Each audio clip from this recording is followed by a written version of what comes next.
Et ces process, pour toi, c'est un truc qui est naturel ou c'est un truc que tu as développé?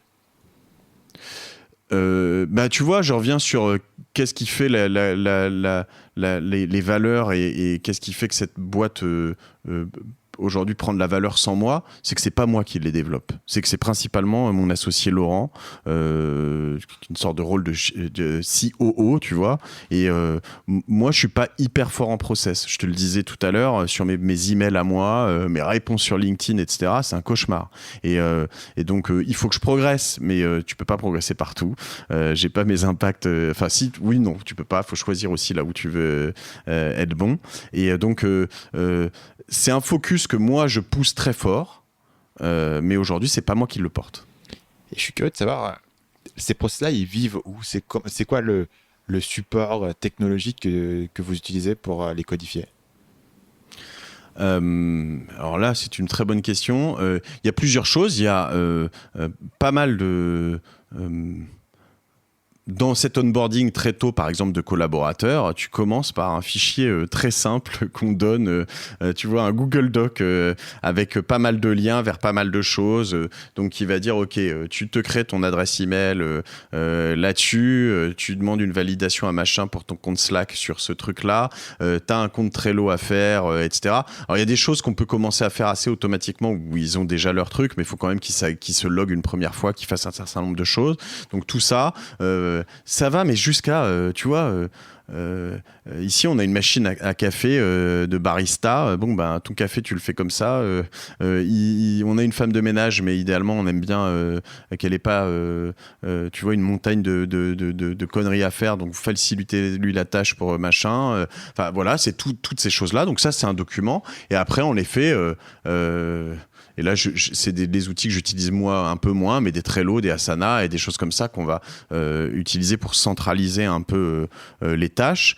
On utilise aussi de plus en plus des vidéos donc qui vont expliquer comment on fait telle ou telle chose, processiser, je sais pas, tu vois, les étapes de production d'un podcast. Certaines best practices sur tel ou tel outil en ligne, etc. Et je réfléchis aussi potentiellement à faire de l'audio. Mais ça me dérange un peu, tu sais, ça fait un peu le côté film de science-fiction où tu arrives dans une boîte et où tu as une voix qui te parle, qui dit... Jean-Marc. Ouais, c'est ça. Sur votre gauche, vous avez la machine à café. Exactement. Voilà. Et tu sais, tu arrives dans des... c'est là où je te parlais de processisation à l'extrême, c'est-à-dire que dans certaines boîtes américaines, tu as quand même... dans l'onboarding, c'est une forme de process, mais on te dit par exemple, bon, il faut juste savoir que dans ma boîte, si tu proposes à un de tes collaborateurs d'aller boire un coup, tu as le droit. Si on te dit non une fois, c'est pas grave. Si tu demandes une deuxième fois, c'est du harcèlement.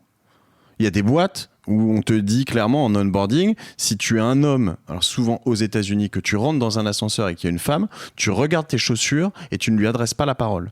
Il y a des boîtes où on te dit aux États-Unis, quand tu rentres dans un ascenseur, si jamais une femme rentre, tu sors. Je veux dire, c'est des process. T'es jamais porte fermée dans une salle tout seul avec quelqu'un du sexe opposé. Bon, tu vois, c'est des process de emmerde entre guillemets, parce que c'est pas parce que évidemment t'es tout seul avec quelqu'un du sexe opposé, d'ailleurs ça pourrait être du même sexe, hein, pourquoi pas, mais qu'il y a forcément tu vois, mais c'est pour éviter des choses. Bon, bah c'est des process, ça va peut-être un peu trop loin, tu vois, en tout cas pour ma boîte, j'ai pas besoin d'aller jusque là, mais voilà, ce qu'il faut c'est savoir après là-dessus, est-ce que je suis pas allé encore aujourd'hui assez jusqu'au questionnaire de validation, de savoir si les gens ont bien compris. Tu vois, il y a plein de questionnaires dans tous ces GAFA où on va te dire si tu n'as pas 9 sur 10 sur tel questionnaire, sur les process RH, sur les process projet, sur les process machin. Ça, je pense qu'à un moment, il faudra quand même être certain peut-être d'arriver là si on est sur des volumétries de personnes importantes. Ouais.